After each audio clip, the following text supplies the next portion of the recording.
What's going on? So, first of all, Merry Christmas, and it's a Merry COVID Christmas at that.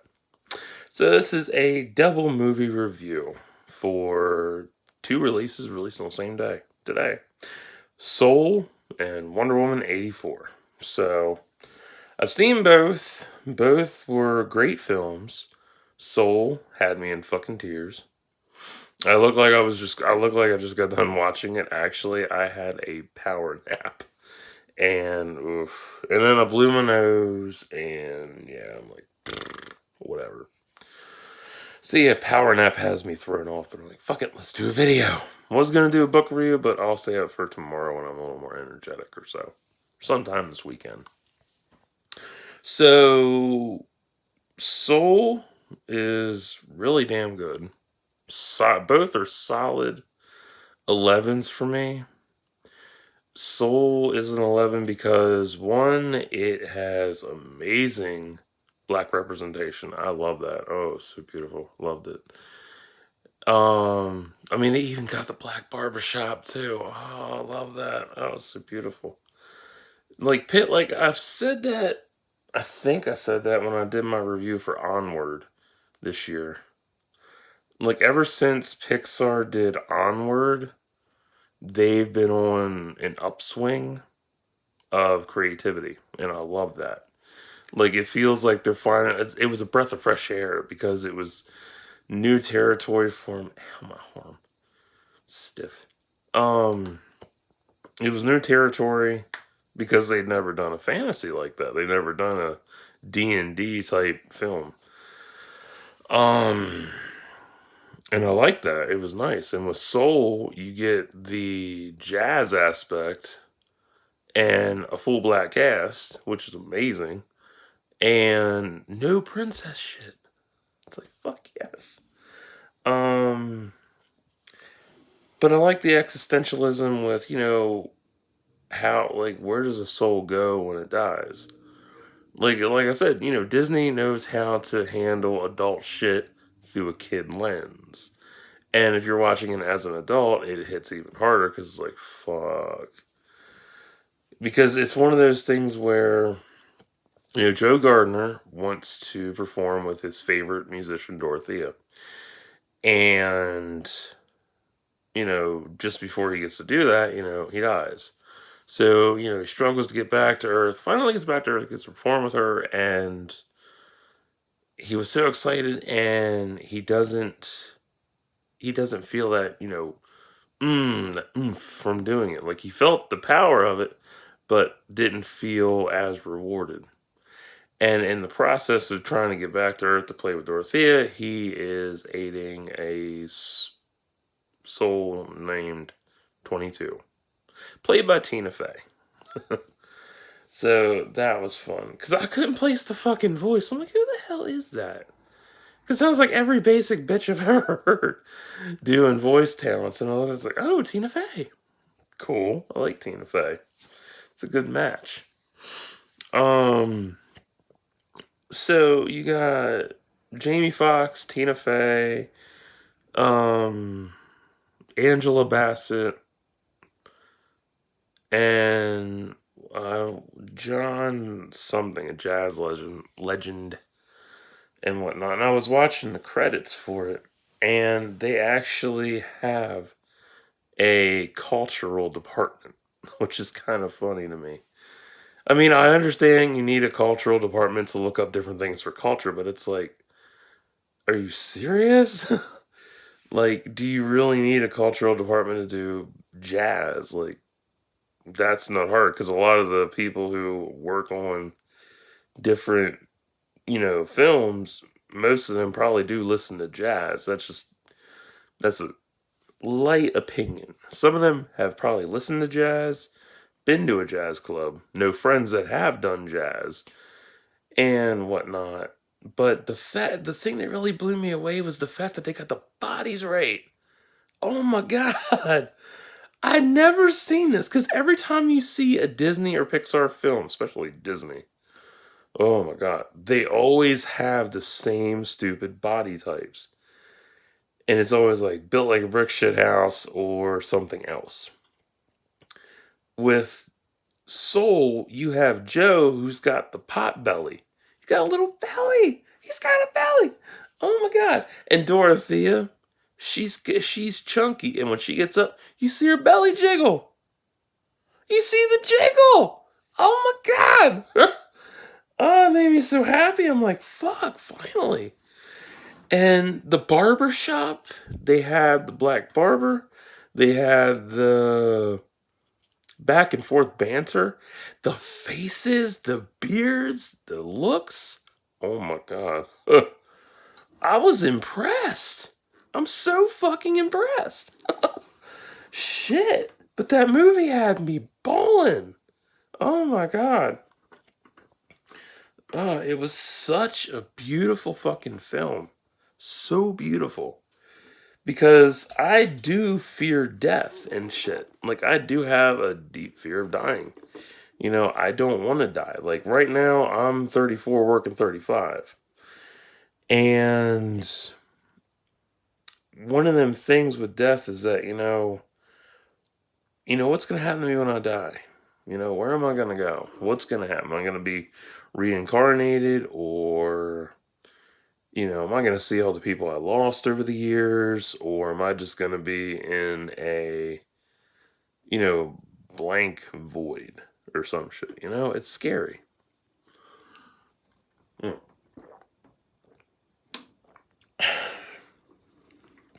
So, if you have kids that watch this and they're sad and they're freaking out over it, explain it to them with kid gloves. Well, not kid gloves, but kid lens. Honestly, it's not hard to do. I don't have kids, and I could explain it to a fucking kid. What else? But yeah, like, they got the damn, everything is so beautiful about that. The the majesty of New York City through Pixar lens. Oh my god. I love it. Oh, it's so gorgeous. I like how Joe and 22 got body swapped. Joe ended up as a cat, and 22 ended up with his body. And I love that 22 learned everything. Like, tried to find that last piece of, find a spark. And that was beautiful. It was so beautiful. And it hit home, and it hurt so much because Joe was so dead set on getting back to Earth, literally and figuratively, that he did this and he did that, and it's such a beautiful fucking film. Highly recommend it. Like, check that shit out. It's worth your time. I mean, if you enjoyed Inside Out, it has that depth. It really does have that depth. And I can't even sit through, and I can watch Inside Out, but I've only seen it twice. Nah, they get the bing bong, I'm bawling. Nope. So yeah, Soul is amazing.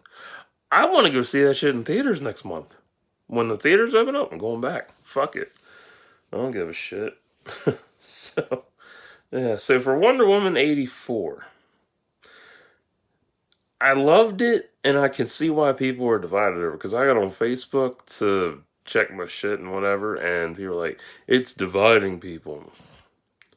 When the fuck hasn't a comic book film divided people? Jesus Christ. Or any film divided people. So, yeah, Wonder Woman 84 is... And the thing I love about this is that Jeff Johns and Patty worked on this together. This is why I love it, because Jeff knows comics. I mean, he's literally fucking president, I think, or CEO. I did not have cocaine. My nose was being a bitch. But fuck it, it's 84, so yeah, I probably did a rail.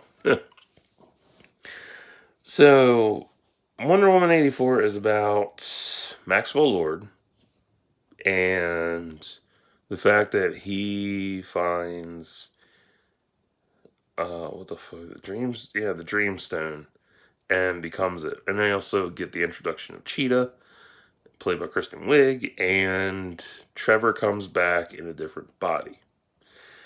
And it's all about the power of a wish. Silly ass concept, but through a DC lens, it can lead to some disastrous results. And when I watched Wonder Woman 84, like, it is long for 151 minutes. Like, it's got that long factor. But it definitely felt like I was reading Doomsday Clock again. And if you haven't read that comic, you should definitely check that shit out. It is worth it. And like, it's an amazing movie. It's really good. I do want to go see that in theaters for sure. Hopefully D-Box if they have it available.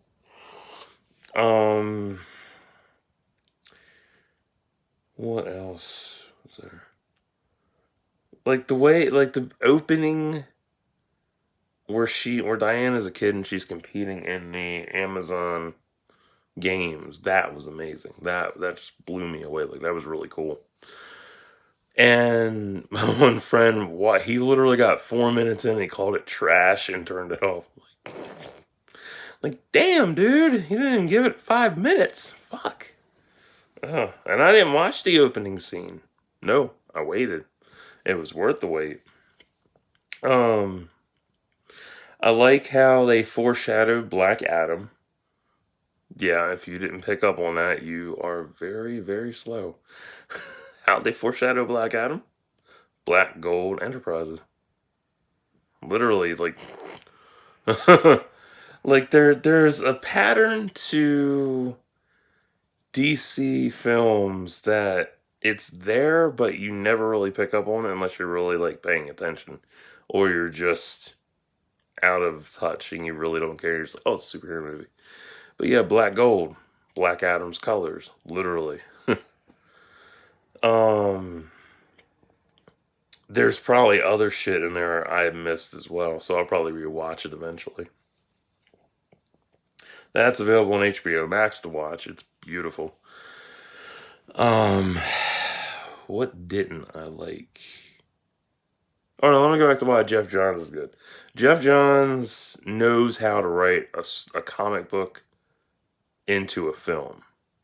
He has that vision for it, and when you pair him with, whoever, if it's Zack Snyder or if it's Patty Jenkins or if it's who the fuck ever. If he's behind that as an executive producer or a creator or writer, screenplay, hell, if he directed one, oh my god, we would be blessed with a 3 or 4 hour cut of a film.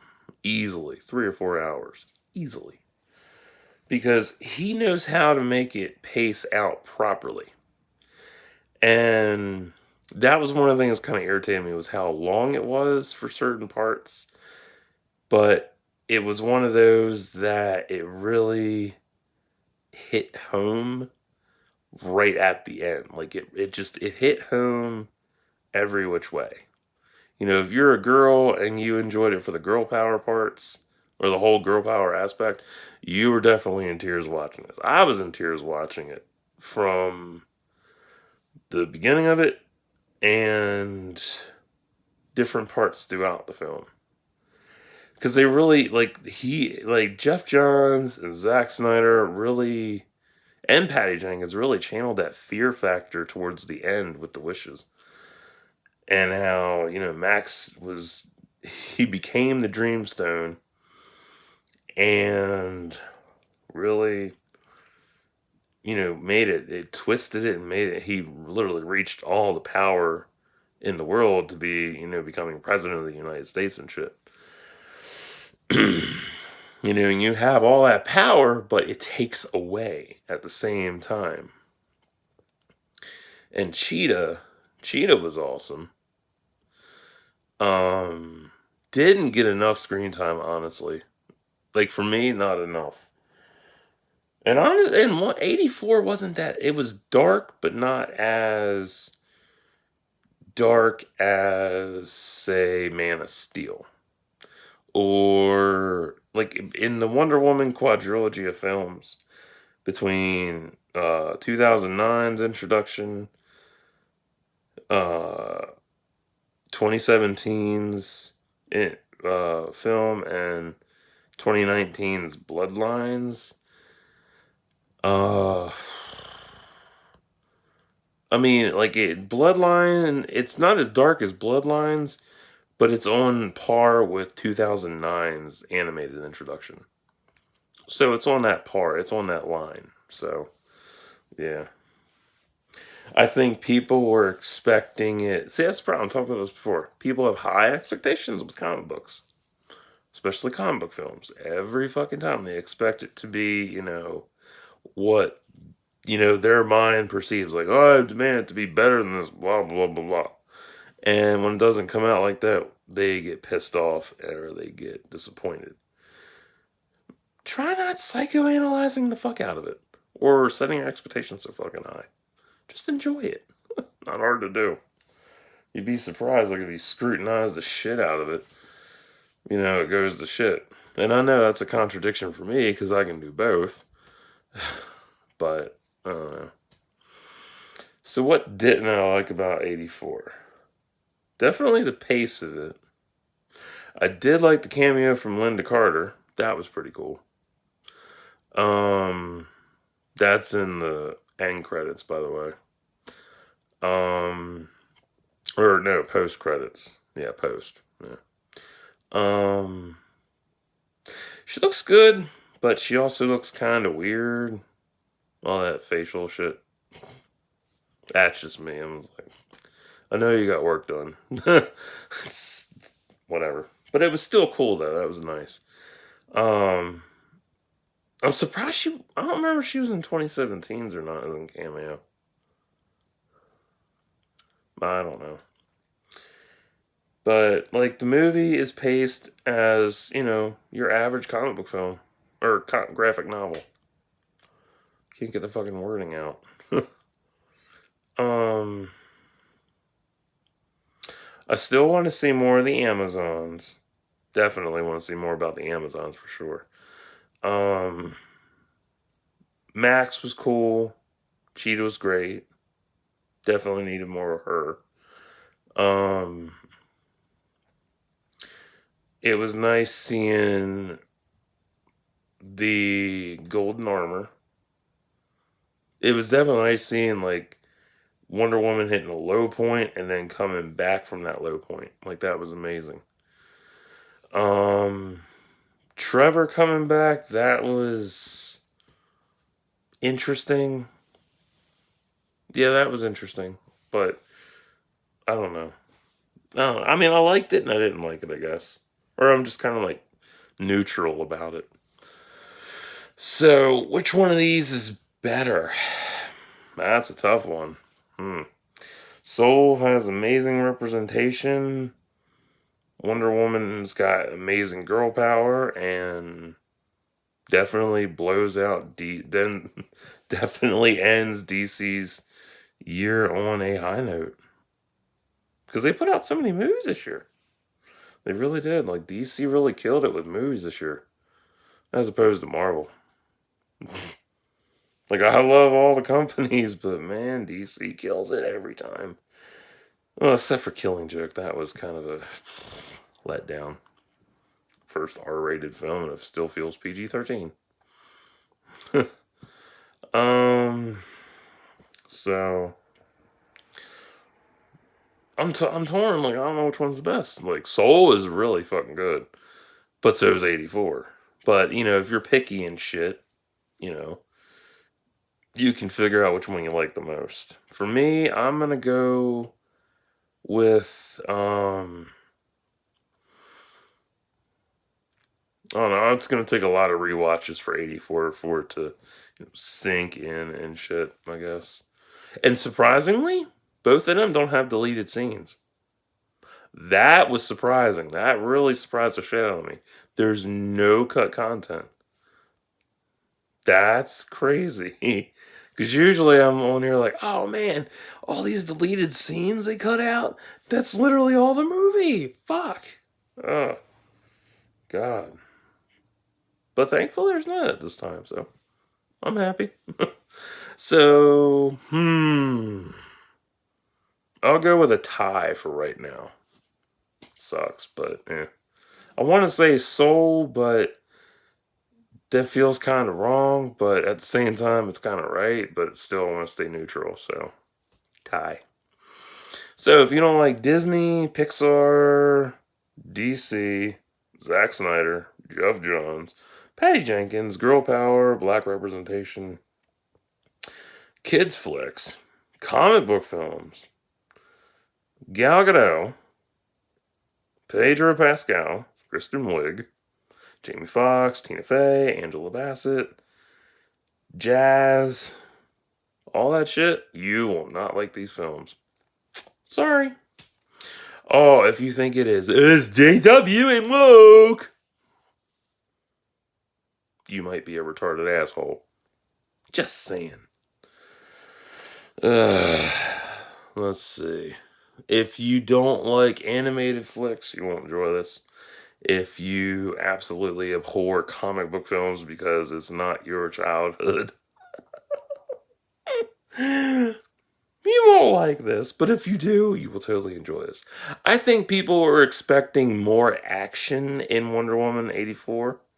I think that's why it's divisive, because people were expecting more fighting versus an actual story being told. Yeah. I think that's the biggest. Yeah, that's what it is. Or they were expecting it to be like Marvel. Idiots. I really hate that shit. I'm like, why the fuck would you expect it to be like a Marvel film? You clearly know the differences between Marvel, DC, Image, Dark Horse, Vertigo, and all the other companies out there. I'm like, you know the difference between these fucking companies. You know which one brings the bang and which one is pandered to little kids. Like, damn. Like, today's Marvel is pandered at kids. Today's DC is pandered at kids and adults. Because they have there's different levels. Like, you can literally see this. I'll give you a perfect example. You have Lego DC. You have Lego DC and Marvel's aimed at kids. You have the MCU films, which is a big ass pantheon of that shit. I mean, you got over 80, well, actually over 100 fucking titles for each company, and they're so diverse. Like, you can literally line it up. Like, the Lego films are for kids, the animated films are for kids and adults, the live action ones are aimed at kids and adults as well, but more or less the mature adults who have read the comics and can literally see it through comic book vision and recognize that shit. It's not hard to do. But yeah, like, DC is more grounded in its approach when it comes to filmmaking, and I love that, and it's amazing and it's beautiful. If you don't like a black-leg cast, guess what? You ain't gonna like that. Here, I'll even give you a racist review of Soul, because it's too damn funny. I saw that movie, Soul, on Disney Plus. Ugh. God, that was offensive. Oh, that nigger should have died and stayed dead. Oh, horrible film. The only good part was him dying twice. Twice. All them monkeys. Ooh. Highly disregard watching this garbage. Ugh. Nasty. Yeah, there's your racist review. I'm not like that. But there's probably some idiot on YouTube who did that kind of video. And probably said a lot more offensive shit than I did. So, yeah. Anyway, so if you don't like kids flicks, don't like comics, you won't enjoy it. But give them a try.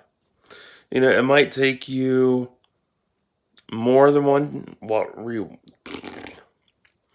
more than one viewing to get through it. Damn. So, give them a try. Don't work out, totally understand.